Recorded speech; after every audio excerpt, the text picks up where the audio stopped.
Баршаңызға сәлем достар, каналға қош келдіңіз. Сіздерге бүгін адамды баурап алу жолдары туралы айтатын боламын. Видеоны соңына дейін қарап, лайк басуды ұмытпаңыз. Адам аузын ашып бір сөз айтпай жатып, оның бар болмысын оңай тани алу идеясы көпшілікке ұнайды.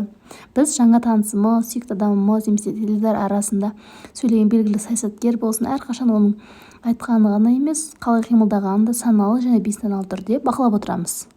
Себебі әркім алдындағы кісінің өтірік айтып жатпағандығын, көңіл күйін, қасымыздағы болғысы келе ме немесе мүмкіндігінше тезірек кеткісі келіп тұр ма, соның бәрін білгісі келеді. Танымал жұптардың қимыл қозғалысын талдау сарапшылардың сүйіктістерінен бірі. Бұл пайдасыз емес.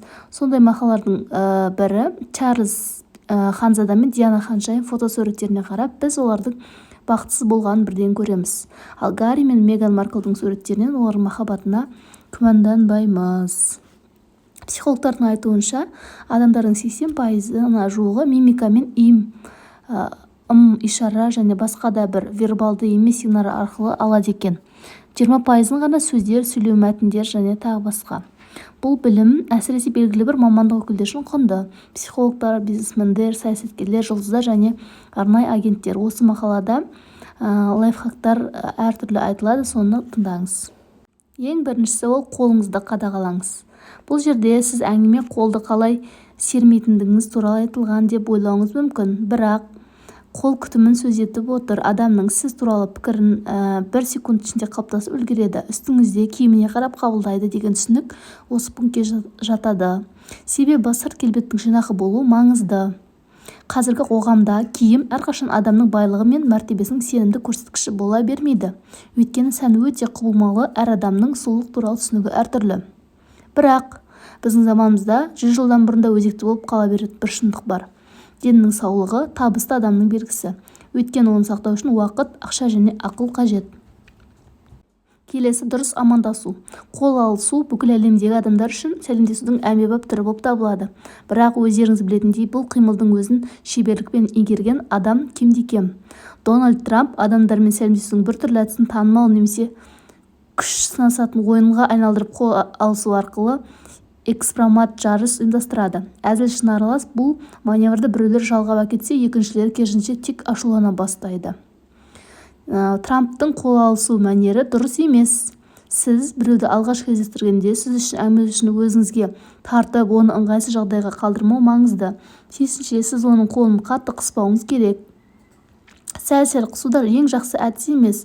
Адамның қолын алғаннан кейін сізбен қаншалықты қашықтықта сөйлесуге ыңғайлы екенін білдіру үшін бір қадам артқа шегініңіз. Адамдар бұл қимылды бейсаналы түрде бағалайтын көресіз. Қызығушылық таныту. Үшіншісі, ең жылдам және сенімді әдістер мимика мен бас қозғалысы. Сіз қастарыңызды жоғары көтеріп, қызығушылық ғана емес, сонымен қатар алдыңыздағы адам сөзінің маңызды екенін көрсете аласыз. Диана ханым мысалы үшін лайфхактардың бірі көзіңізді қадап сәл еңкейіп отыру адамға белгілі бір эмоция сыйлайды. Немқұрайлы қатынасты көрсететін қимыл жасамау керек. Сіз өзіңізде байқаған боларсыз, сіз біреумен сөйлесуге ынталы және босаңсыған кезде сіз еріксіз әңгімешіге сүйеніп, қолыңызды қуыстырмай, кеудеңізді ашық қалдырып, ашық позиция ұстанасыз. Сөйлескіңіз келмегенде сіз жабыласыз. Осы қимыл алғаш танысқан адамыңызға сіз туралы өркөкірек деп ойлануы әбден мүмкін. Кездесуде, кеште, іскерлік кездесуде әңгімешілігінің стақанды немесе темекіні қалай ұстайтынына назар аударыңыз. Сізді жақсартатын адамның алақанын жиі көрсеңіз, немқұрайлы адам оның қолдың сырт жағынан көп көрсетеді. Қолдау көрсету. Бала жыласа, оны қалай тыныштандырамыз? Сөздер үнемі көмектесе бермейді. Солай ма? Көбінесе біз нәрестені құшақтаймыз, басынан сипаймыз, немесе арқасынан ақырын сипалаймыз. Ересектерде дәл солай. Егер біреу қатты ренжісе, оны жай ғана құшақтап алыңыз. Мұндай тактикалық байланыс орынсыз болжайшы. Ол ет жақын адамыңыз болмауы мүмкін. Бұл жағдайда келесі түрік көмеседі. Адамды тыныштандырудың және оны еркін сезіндірудің ең оңай жолдарының бірі алдында емес, оның жанында тұру. Сондықтан сіз Өз-өзіне деген сенімділігін көрсету. Германияның канцлері болған Ангела Меркель бір қимылды ерекше жақсы көрді. Ол үй қалпында айқасқан қол. Ангела бұл қимылды көпшілік алдында сөйлегенде көрсетеді. Экс-агенттің айтуы бойынша бұл сенімділіктің белгісі. Шындығында бұл лайфхакты басқа көптеген саясаткерлер қолданады. Сосын өтірікші әрқашан сендіруге тырысады, ал шынайы адамдар тек ақпарат берумен шектеледі деген сөз бар.